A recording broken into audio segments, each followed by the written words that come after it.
Bonjour mes chers élèves. Aujourd'hui, on va voir une nouvelle leçon.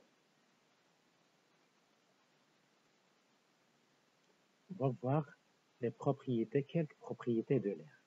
Donc d'après les leçons de la première année, dans la première année, nous avons vu les propriétés de la matière solide et de la matière liquide et de la matière gazeuse. Puisque l'air est une matière gazeuse, donc elle possède les propriétés de la matière gazeuse. Donc, quelles sont les propriétés de la matière gazeuse?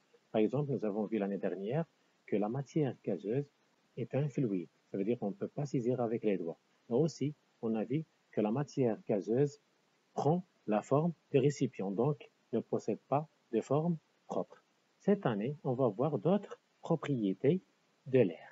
Par exemple, prenons une seringue, puis on va emprisonner une quantité d'air dans une seringue, comme ça.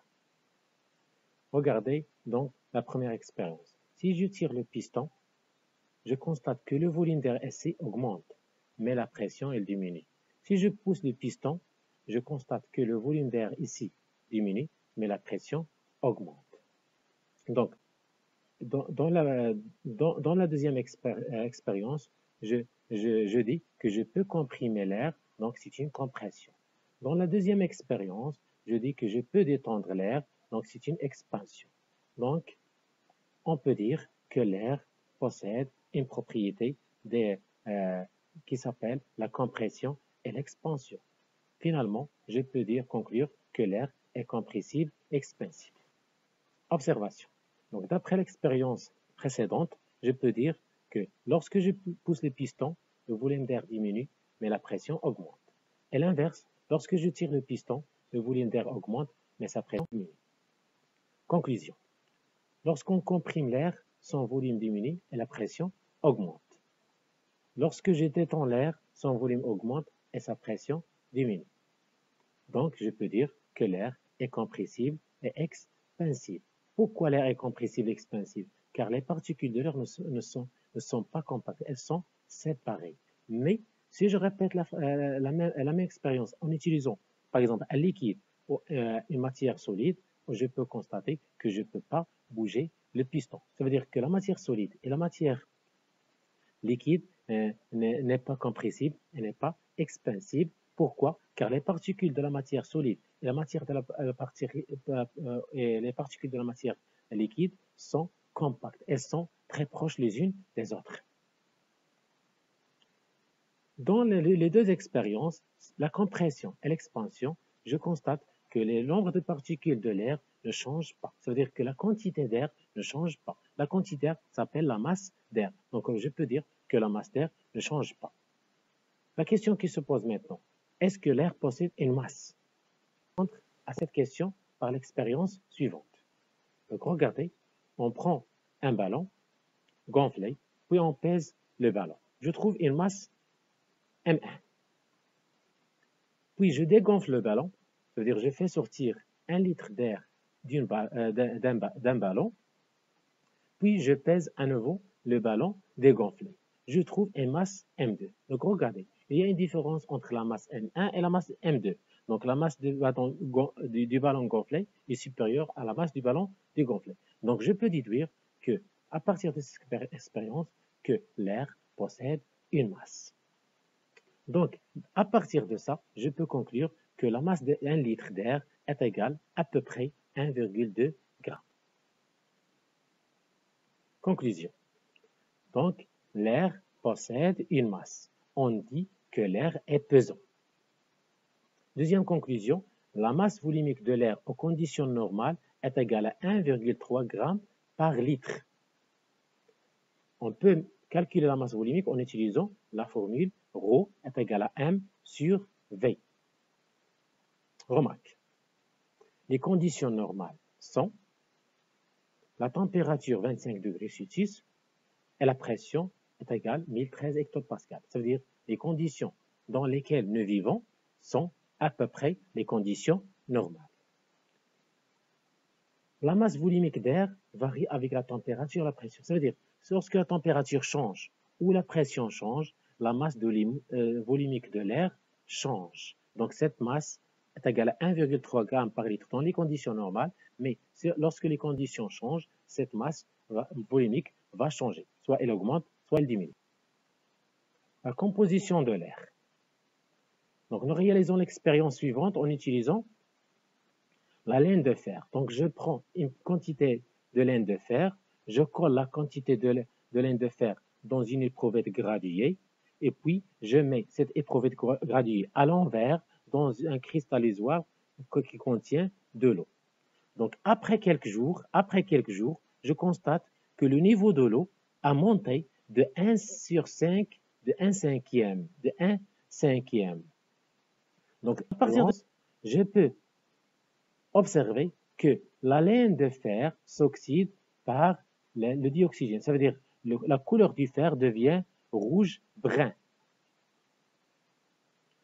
L'eau a monté dans l'éprouvette de 1 sur 5. Donc, pourquoi l'eau a monté de 1 sur 5? Donc, l'eau qui a monté dans l'éprouvette, elle remplace le dioxygène qui a disparu grâce à la réaction entre le dioxygène et le fer.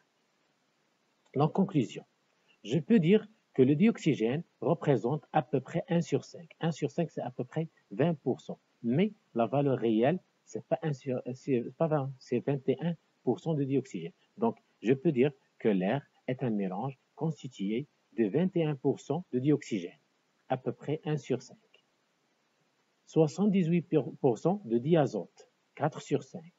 Et 1% d'autres gaz.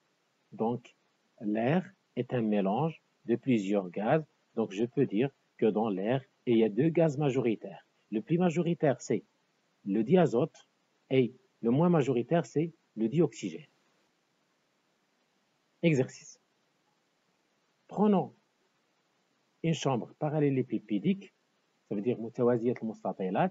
Son longueur est égale à 3,5 mètres, son largeur est égale à 3 mètres et sa hauteur est égale à 3 mètres. Donc, regardez les questions. Calculez le volume V d'air dans la chambre en mètres cubes. Puisque la chambre, elle contient seulement l'air, donc pour calculer le volume d'air, il suffit de calculer la capacité de la chambre.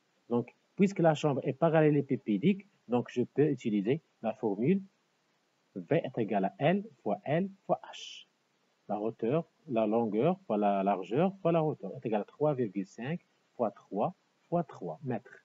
Donc, il faut utiliser la même unité, mètre, mètre, mètre. Donc, est égal à 31,5 mètres cubes, est égal à en litres, 31 500 litres. La question 2. Calculer en mètres cubes puis en litres le volume de dioxygène dans cette chambre.